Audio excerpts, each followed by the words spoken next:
Hello everyone, it's me sir और आप सभी का ड्रैगन मास्टर के और एक नए एपिसोड में स्वागत है। तो एपिसोड के शुरुआत में मिस रोंग के कोर्टयार्ड का सीन दिखाया जाता है, जहाँ पे तो जाओ और शिंजो आके मिस रोंग से पूछती है, सिस्टर रोंग, क्या तुम ये कह सकते हो कि इस वक्त में ग्रेट यान के ऊपर से कितने सारे ब्राइट कॉमेट गुजरे थे और वो सब आखिर कहाँ कहाँ जाके गिरे थे। जिसपे तो मिरोंग कह उठती है कि ये तो एकदम ही आसान है, मैं तो कुछ दिनों से ग्रेट यान के तारों को पढ़ रहा था और इसीलिए इन ब्राइट कॉमेंट के बारे में आपको बताने के लिए मुझे रात का इंतजार भी नहीं करना पड़ेगा। जो सुनते जाओ क्या उठते हैं कि सिस्टर रोंग, आपके लिए ये आसान हो सकता है, पर इस ग्रेट यान के बड़े बड़े एस्ट्रोलॉजर के लिए तो ये भूल पाना एकदम नामुमकिन है। और जाओ का साथ देते हुए मिसिंग जो अभी कह उठती है, ये ब्राइट कॉमेंट और कुछ नहीं, पिछला टियानलोंग टेम्पल के गॉड का हिस्सा है और मैं अभी ये जानना चाहता हूँ कि ये सब कहाँ है। और नहीं फिर तो सिंगजो के मुंह से ग्रेट टियान गॉड के नाम सुनते ही मिस रोंग भी झटपट करके उन्हीं ब्राइट कॉमेंट्स को ढूंढने में बैठ जाती है, जहाँ पे तो थोड़ी देर ढूंढते ही मिरोंग को पता चल जाती है कि ग्रेट टियान के ऊपर से एक नहीं दो ब्राइट कॉमेंट गुजरा था, जो दोनों ही जाके ग्रेट टियान के नॉर्थ ईस्ट में जो बड़ा सा समुद्र है उसी में जा गिरा था। और जिन दोनों के बारे में बताते ही तो जाओ को पता चल जाता है कि ये जगह तो और कोई नहीं निहाई था, यानी कि स्पेरल गॉड से पहले जो टियानलोन टेम्पल का गॉड था उसका शरीर अभी निहाई में, जिसके बारे में बताने से ही तो हंसू का कार्ड एक्टिव होकर वो मर गया। तभी तो मिसिंग जो भी कह उठते हैं कि स्पेरल गॉड को शायद इसके बारे में बहुत पहले से ही पता है और इसीलिए तो इतनी मुश्किलों के बावजूद भी वो ग्रेट टियान कॉन्टिनेंट में आया था ताकि पुराने भगवान के पावर को प्राइमोर्डियल ब्लड के मदद से अपना बना सके। जिसपे तो मिरोंग कह उठते हैं कि पुराने वाले जो टियानलोंग टेम्पल का भगवान था उसका नाम सैंग चैन था और वो पूरे टियानसू डिवाइन भगवान के अंदर 5वें नंबर में आता था और इतने पावरफुल होने के बाद भी उसके बारे में बहुत सारे अफवाह थे कि वो जल्द ही मरने वाला है और अभी तो मुझे लग रहा है कि वो मर भी चुका है। और वो स्पेरल गॉड अगर अपने प्राइमोर्डियल ब्लड का इस्तेमाल करते हुए पुराने भगवान के पावर को रिफाइन कर लेता है तो वो तो अपने आप को ट्रांसफॉर्म करके नेक्स्ट लेवल में ब्रेक थ्रू भी कर सकता है। जो सुनते ही जाओ कह उठते हैं कि मिरोंग, क्या तुम ये कहना चाहती हो कि पुराने गॉड के पावर को हासिल करते ही न सिर्फ उसका जख्म भर जाएगा, उसके ऊपर से इसके वजह से ब्रेक थ्रू करके टियानसू भगवान के अंदर उसका डिवाइन पावर भी बहुत बढ़ जाएगा। जिसपे मिरोंग कहते हैं कि हाँ मुझे तो ऐसा ही लग रहा है और इसीलिए तो वो स्पेरल गॉड टियानसू के बाकी सब देवता के बारे में ना सोचता हो ये सब काम कर रहा है, क्योंकि उसे पता है एक बार पुराने गॉड का पावर मिलते ही वो तो बाकी सबसे बहुत ज्यादा पावरफुल बन जाएगा। तो जाओ कह उठता है कि इसका मतलब तो यही हुआ ना कि स्पेरल गॉड से पहले हम लोगों को पता करना पड़ेगा कि वो दो कॉमेट आखिर कहाँ पे है। जिसपे तो मिरोंग कह उठते हैं कि इसके बारे में तो मुझे भी पता नहीं, इसके बारे में पता करने के लिए आपको तो मिस सिंगजो को ही पूछना पड़ेगा। जहाँ पे तो जाओ के पूछते ही मिस सिंगजो कहते हैं कि मुझे एक कॉमेट के बारे में पता है और वो कॉमेट और कहीं नहीं आपके पास ही है। और ये सुनते तो जाओ चौंकता हुआ कहता है, क्या इसका मतलब तुम उस बेल के बारे में बात कर रहे हो। पर सिंगजो के ना कहने के बाद तो जाओ को जाकर याद आता है कि यहाँ से तो उसने उस बेल के अलावा भी नोआ ड्रैगन को ले आया था और इसीलिए तो स्पिरिट स्पेस के अंदर सोते हुए नोआ ड्रैगन को दिखाता हुआ जाओ कह उठते हैं, क्या तुम दोनों इसी को ब्राइट कॉमेट कह रहे हो। जिसपे तो सिंगजो और मिरोंग एक साथ ही हाँ कहती है, लेकिन तभी तो सिंगजो पूछ उठते हैं कि जाओ क्या तुम ये कह सकते हो कि ये नोआ ड्रैगन तुम्हें आखिर कब और कैसे मिला था। जिसपे तो जाओ कह उठते हैं कि जाओ क्लैन के एक सेक्रेट स्पेस में जाओ को ये नोआ ड्रैगन मिली थी और जिसके साथ स्पिरिट कॉन्ट्रैक्ट बनाते वक्त जाओ को अतीत का एक झलक मिला था, जिसमें मैंने ये देखा था कि नोआ ड्रैगन निहाई के ऊपर उड़ते हुए जा रही थी और तभी अचानक से नीचे जमीन में बहुत जोर हलचल होने लगा और देखते ही देखते जो पवित्र आर्थ रिजिट था उसके अंदर आंधी तूफान आना शुरू हो गया और इसी से बाकी सभी को बचाने के लिए नोआ ड्रैगन अपने बॉडी का सेक्रीफाइस दे के आर्थ रिजिट के अंदर ही समा गई। और जाओ से ये पता करने के बाद सिंजुआ कह उठती है कि आर्थ रिजिट के अंदर ये जो हलचल हो रहा था वो उसी पुराने भगवान के कॉमेट की वजह से हुआ था और उसी ब्राइट कॉमेट की वजह से नोआ ड्रैगन का मौत भी हुआ था, यानी कि ये दोनों तो आपस में कहीं न कहीं जुड़े हुए हैं। पर तभी ना जाओ तो मिस सिंजुआ से उल्टा पूछ उठता है, ये रहा एक कॉमेंट, क्या आप दूसरे वाले कॉमेंट जिसके अंदर प्राइमोर्डियल गॉड का पावर यानी कि ब्लड एसेंस है उसके बारे में आप कुछ बता सकते हैं। जिसपे तो सिंजुआ कहते हैं कि उसके बारे में पता करने के लिए तो मुझे किसी से मिलना पड़ेगा और ये बंदा और कोई नहीं जाओ के पापा का भेजा हुआ एल्डर जिनलिंग है जिसे किसी प्राइमोर्डियल ब्लड के बारे में पता है। और जो सुनने के बाद जाओ को तो सच्ची मुझे ऐसा लग रहा था कि वो सच्ची का कोई चोजन वन है, क्योंकि जाओ के पास तो अभी डिवाइन गॉड का 3 ब्लेसिंग आ चुका है। दो तो उसे मिला था एंशिएंट टेम्पल से, जहाँ पे एक उसे मिला था और एक उसको नैन ने दिया था और तीसरी थी नोआ ड्रैगन जिसके बारे में जाओ को अभी पता चल रहा है और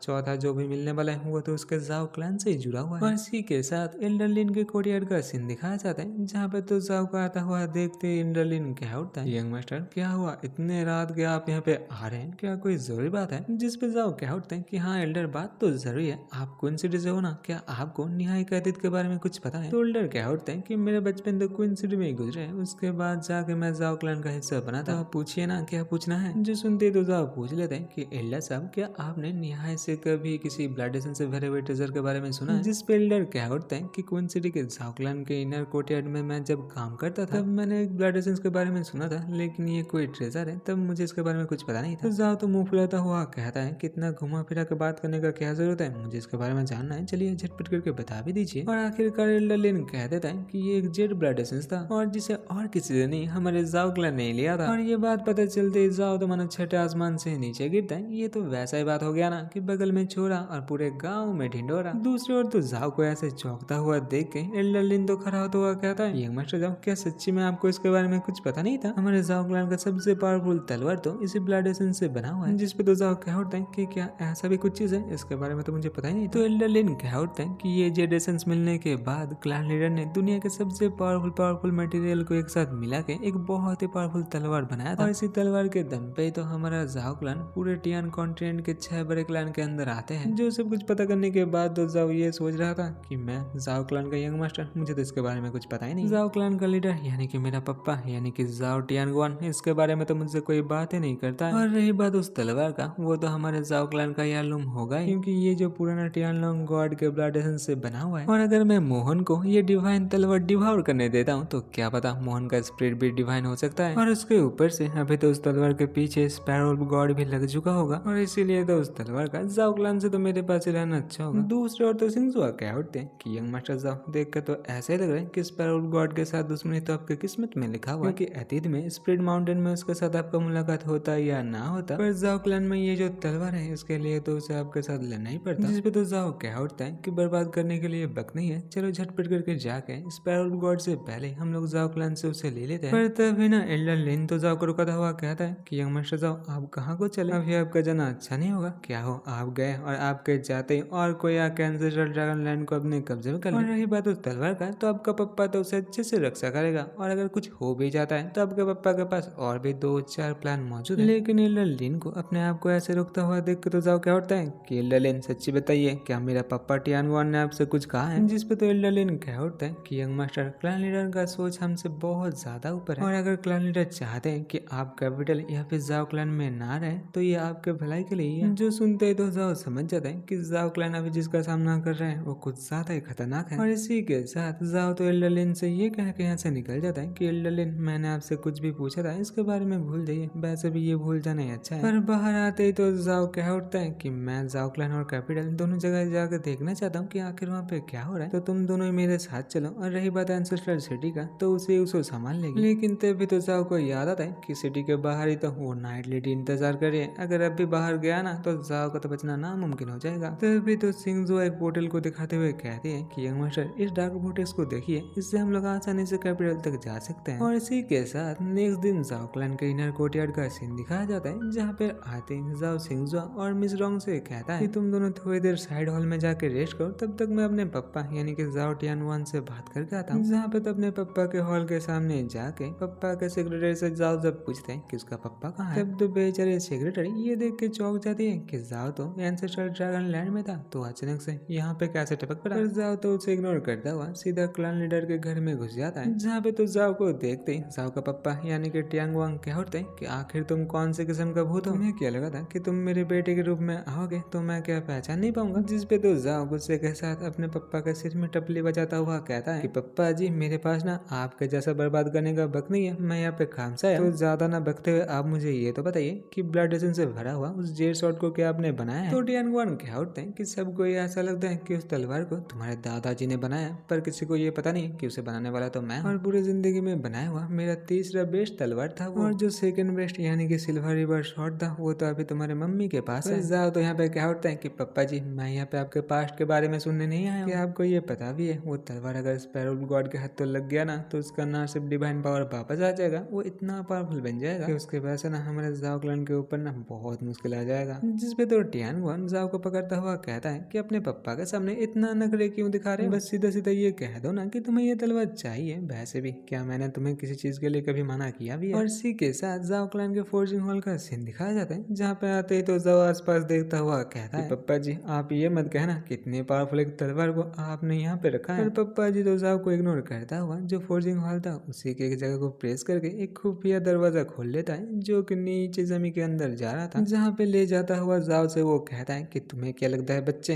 कि मैं इतना पावरफुल एक चीज ऊपर ही रख दूंगा? तुम ये जो खुफिया जगह देख रहे हो ये भी बहुत सारे मंजिलों में बटा हुआ है, जिसके अंदर बहुत कीमती कीमती तलवार है। जहाँ पे तो नीचे जाता हुआ जाओ देखते हैं कि सच्ची में यहाँ पे तो बहुत सारे तलवार लटक रहे हैं और हर एक तलवार के अंदर ही डिवाइन पावर भरा हुआ है और ये तलवार इतने ही पावरफुल है कि इनकी मदद से कोई भी जीटीएन कॉन्टिनेंट में अपना एक बड़ा सा फैमिली बना सकता है। खुद यंग मास्टर जाओ को ही पता नहीं है कि उसका क्लान आखिर कितना पावरफुल है। जाओ का दादाजी और मम्मी दोनों के दोनों ही एक एक सेट के लीडर हैं और उसके ऊपर से जाओ का एक बहना भी है जो भी बहुत पावरफुल है और वो भी किसी एक सेट के साथ जुड़ी हुई है। और अभी तो उसे ये पता चल रहा है कि उसका पप्पा तो सेक्रेट वेपन बनाने में माहिर है, जिसने कि टियानलॉन टेम्पल के गॉड गिफ्ट ब्लाडेशन से इतने पावरफुल एक तलवार बनाया, पर ये तलवार उसके लिए तो थर्ड बेस्ट ही है। और हाँ, ये तक था। इसी के साथ ये वाला एपिसोड होता है खत्म। आशा है आप लोगों को ये वाला एपिसोड अच्छा लगे। अगर अच्छा लगे ना तो लाइक कमेंट और हाँ सब्सक्राइब करते हुए जाना। मिलते हैं और एक नई एपिसोड के साथ जहाँ पे हम लोग देखेंगे कि मोहन आखिरकार उस स्वॉर्ड को डिवोर कर पाता है या फिर मोहन खुद ही डिवोर हो जाता है। और तब तक के लिए चिल करो, चिल मैन।